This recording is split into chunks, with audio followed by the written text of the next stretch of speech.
गांव और मॉडर्न बहू का करवा चौथ। पंडित जी कितनी सुंदर लड़की का रिश्ता लेकर आए हैं। मुझे तो ये लड़की देखते ही भागे। मोहित बेटा तू बता तुझे ये लड़की कैसी लगी? माँ, जो आपकी पसंद वही मेरी पसंद। वैसे माँ, मैं तो छोटा हूँ, मुझसे पहले तो अनिल भैया की शादी होनी चाहिए। बेटा मैं तो इसे समझा समझा कर थक गई हूँ। अब तू ही समझा। जब भी शादी का नाम लूं तभी इसका मुंह बन जाता है। ना जाने इस जन्म में शादी करेगा भी या नहीं। ऐसा नहीं है माँ, मैं शादी करूँगा पर अभी नहीं। लेकिन क्यों भैया, क्या आपको कोई लड़की पहले से ही पसंद है?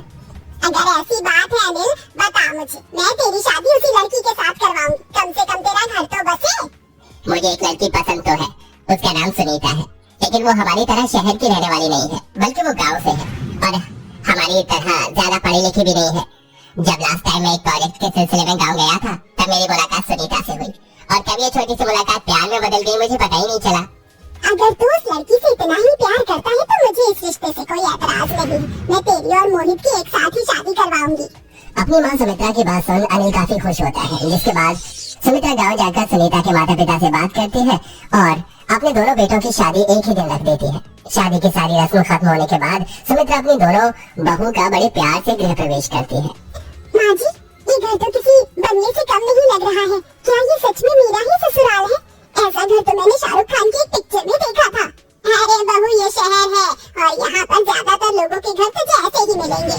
सुमित्रा अपनी गांव वाली बड़ी बहू को घर के बारे में बता ही रही होती है कि तभी घूंघट ओढ़ी शहरी बहू जानवी एकदम से अपना घूंघट ऊपर कर देती है। शहर से होने की वजह से जानवी ने अपने लहंगे का ब्लाउज भी कट स्लिप बनवाया था, जिसे देख सुनीता अपने मुंह पर हाथ रख लेती है। ही राम, देवरानी जी, ये आपने कैसे कपड़े पहने हुए हैं? मैं चुन्नी पहनकर आ गई है। माँ जी, आपने देवरानी जी से कुछ कहा नहीं? चुप कर गवार, ये लेटेस्ट फैशन है। आजकल की सभी ब्राइड्स इसी तरह का ब्लाउज पहनती हैं, तेरी तरह ऊपर से नीचे नहीं, समझी? जानवी बहू, ये कोई तरीका है अपनी जेठानी से बात करने का? माफी मांगो इससे। मम्मी जी, आपने सोच भी कैसे लिया कि मैं इस गांव की गवार से माफी मांगूंगी? न जाने क्या सोचकर आपने इस गांव की गवार को मेरी जेठानी बना दिया। इतना कहकर शहरी बहू जानवी मुंह बनाकर अपने कमरे में चली जाती है। सुनीता बहू, तू जानवी की बातों का बुरा मत मानना, धीरे धीरे वो तुझे समझने लगेगी। सुनीता को समझाकर सुमित्रा भी अब अपने कमरे में चली जाती है और ऐसे ही दोनों बहुओं की शादी का दिन गुजर जाता है। अगले दिन होते ही सुनीता सुबह सुबह उठकर भजन गाते हुए भगवान की पूजा करने लगती है।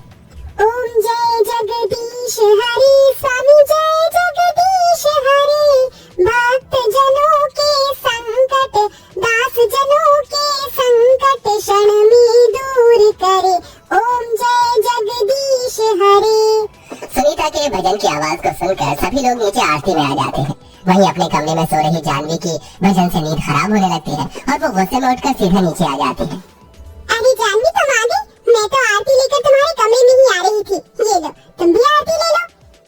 अपनी आरती अपने पास रख गवार। तुझे क्या सुबह सुबह कुछ और काम नहीं है जो ये भजन गाकर मेरी नींद खराब कर दी? इतनी मुश्किल से तो मुझे नींद आई थी। अगर अब तेरी भजन की थोड़ी बहुत भी आवाज आई ना तो तेरी जुबान काट के रख दूंगी, समझी? सुनीता के गांव से होने की वजह से जानवी को बिल्कुल भी पसंद नहीं करती थी। सुनीता अकेले ही घर की सारी जिम्मेदारी को भी संभालती है। जहाँ सुनीता दिन भर घर के कामों में लगी रहती, वहीं जानवी कभी फ्रेंड्स के साथ मॉल जाती तो कभी क्लब। ऐसे ही समय गुजरता है और करवा चौथ को सिर्फ एक दिन रह जाता है। जानवी, सुनीता बहू, शादी के बाद ये तुम्हारा पहला करवा चौथ है। करवा चौथ पर सास बहू को सरगी देती है।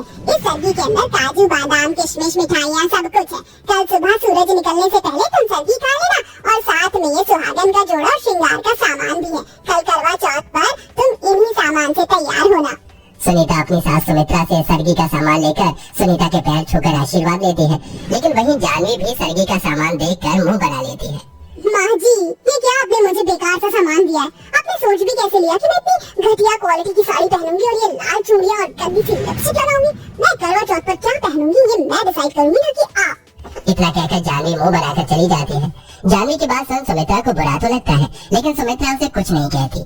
सुमित्रा के कहने पर सुनीता जानवी की सरगी ले जाकर उसके कमरे में रख देती है और वहीं दूसरी तरफ जानवी करवा चौथ कपड़ों की शॉपिंग के लिए एक बड़े से मॉल में जाती है। ये हुई ना बात, अब मिला है मुझे करवा चौथ के लिए परफेक्ट ड्रेस। जानवी बड़े से मॉल से अपनी करवा चौथ के कपड़े ले लेती है। साथ ही एक बड़े से पार्लर में जाकर manicure, pedicure, waxing, bleach, facial, cleaning, hair spa जैसी चीज करवाती है। कल तो करवा चौथ पर सबसे ज्यादा सुंदर मैं ही लगूंगी। पार्लर का काम खत्म होने के बाद जानवी सीधा घर पर आ जाती है और ऐसे ही रात हो जाती है। सूर्यदेव के निकलने से पहले सुनीता उठकर जल्दी से नहा धो लेती है और भगवान की पूजा पाठ कर सुमित्रा की दी हुई सरगी को भी अच्छे से खा लेती है। मैंने तो सरगी खा ली, लेकिन क्या जानवी ने खाई होगी? एक काम करती हूँ, उसे देख कर आती हूँ। अगर सो रही होगी तो सरगी खाने के लिए उठा भी दूंगी। सुनीता जानवी के कमरे के बाहर जाती है और काफी देर तक जैन के कमरे का दरवाजा खटखटाती है, लेकिन जानवी नींद में होने की वजह से दरवाजा नहीं खोलती और बेचारी सुनीता वापस आ जाती है। थोड़ी देर में सूर्यदेव दर्शन देते हैं और सरगी का समय खत्म हो जाता है। दोपहर के 12 बजे तक तो जानवी आराम से रह लेती है, लेकिन धीरे धीरे अब उसे भूख लगना शुरू हो जाती है। भूख के मारे मेरी जान निकली जा रही है। क्या चांद निकलने से पहले मैं कुछ कहा नहीं सकती? नॉर्मल फास्ट में तो इंसान फ्रूट चिप्स तो खा लेता है, तो इसमें ये सब क्यों नहीं है? क्योंकि ये करवा चौथ का व्रत है और सभी शादीशुदा औरतें इसे अपने पति की लंबी उम्र के लिए रखती हैं। चुप कर गवार, भूख के मारे मेरी जान निकली जा रही है, ऊपर से तू है कि मुझे भाषण देने में लगी हुई है। जैसे जैसे शाम होने को आती है, गांव वाली बहू अपनी सास की सरगी में दी हुई साड़ी पहनकर तैयार हो जाती है। अरे बहू, मैं तो करवा चौथ की पूजा का चित्र लेकर आ गई थी, लेकिन तूने तो इसे अपने हाथों से ही बना दिया। माँ जी, हमारे गांव में सभी औरतें अपने हाथों से ही करवा पूजा का चित्र बनाती थी। मैंने उन्हीं को देखकर ये सीखा है। सुनीता बहू, थोड़ी देर में मोहल्ले की सारी औरतें करवा चौथ की कथा सुनने के लिए आ जाएंगी। एक काम कर, तू जाकर जानवी को बुला ले, दोपहर से सो रही है, न जाने कैसा व्रत रखा इसने। कोई बात नहीं माँ जी, पहला व्रत है ना, इसलिए धीरे धीरे जानवी को इसकी आदत पड़ जाएगी। सुनीता करवा चौथ की कथा के लिए जानवी के कमरे में बुलाने के लिए जाती है। जानवी अपने कमरे में लेटकर आराम से फोन चला रही होती है। जानवी, करवा चौथ की कथा सुनने का वक्त हो गया है, जल्दी से तैयार होकर नीचे आ जाओ। मेरे पास इतना फालतू का टाइम नहीं है कि मैं ये कथा सुनने के लिए नीचे आऊँ। जानवी, करवा चौथ का व्रत रखने वाली हर औरत करवा चौथ की कथा सुनती है। बिना कथा सुने तुम्हारा व्रत पूरा नहीं होगा। अपना ये फालतू का ज्ञान अपने पास रखो, अनपढ़ गवार कहेंगी। तुम मुझे सिखाओगी? निकल जा मेरे कमरे से। अपनी जेठानी के लाख समझाने पर भी जानवी करवा चौथ की कथा सुनने के लिए नहीं आती और उसे बेइज्जत करके कमरे से निकाल देती है। जिसके बाद सुनीता अकेले ही सभी सुहागन औरतों के साथ बैठकर करवा चौथ की कथा सुनती है। जैसे जैसे शाम गुजरने लगती है, वैसे वैसे अब जानवी की भूख भी काफी बढ़ जाती है। अब इस भूख को मैं और बर्दाश्त नहीं कर सकती, मैं तो चली खाना खाने के लिए। जानवी चुपके से किचन में जाती है और फ्रिज में से खाने पीने की चीज निकाल कर खाने लगती है। अच्छे से पेट भर जाने के बाद जानवी अपने कमरे में आती है और तैयार हो जाती है। जहाँ करवा चौथ के दिन सभी सुहागनों ने लाल रंग का जोड़ा पहना था, वहीं जानवी काले रंग के बैकलेस साड़ी पहनकर सबके सामने आती है। जानवी बहू, तेरा दिमाग तो सही है, आज के दिन तूने ये पहना है, जानती भी है तूने कितना बड़ा अपशगुन किया है। अरे माँ जी, आप ये अपशगुन जैसी चीज कुछ नहीं होती है, और वैसे भी मुझे बैकलेस ब्लाउज बहुत पसंद है, इसलिए मैंने सबसे यूनिक और हटकर पहना है। थोड़ी देर में चांद निकल आता है। सुनीता छन्नी में से चांद को देख अनिल को देखती है और अनिल के हाथों से पानी पीकर करवा चौथ का व्रत पूरा करती है। वहीं मोहित अभी रास्ते में ही फंसा होता है। ट्रैफिक होने के चक्कर में मोहित एक शॉर्टकट रास्ता लेकर घर लौट रहा होता है कि तभी कुछ चोर मोहित की गाड़ी पर हमला कर देते हैं और मोहित को लूट कर उस पर चाकू से वार कर देते हैं। कुछ देर बाद उसी रोड से कुछ और लोग गुजरते हैं। मोहित को घायल देख वो उसे जल्दी से अस्पताल में भर्ती करवाते हैं। अस्पताल वाले मोहित की आईडी प्रूफ से उसके घर पर कॉल करते हैं। जैसे मोहित के घायल होने की बात उसके घर वालों को पता चलती है तो सभी लोग दौड़े दौड़े अस्पताल आते हैं।